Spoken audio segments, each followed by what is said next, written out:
تو وہ عمر آقا نامدار علیہ السلام کے صحابی حضرت عبداللہ ابن عباس روایت کرتے ہیں، اللہ کے محبوب علیہ السلام نے فرمایا فی الجنت شجرۃ ما علیہا ورقۃ الا مکتوب علیہا لا الہ الا اللہ محمد الرسول اللہ ابو بکر الصدیق عمر الفاروق عثمان ذو النورین۔ معجم کبیر کے اندر یہ حدیث پاک موجود ہے۔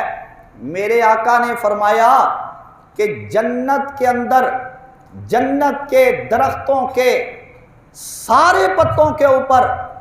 یہ لکھا ہوا موجود ہے کہ اللہ کے سوا کوئی معبود نہیں، محمد اللہ کے رسول ہے، حضرت ابو بکر صدیق ہے، حضرت عمر فاروق ہے اور حضرت عثمان غنی ذو النورین ہیں۔ تو وہ عمر جن کا نام نامی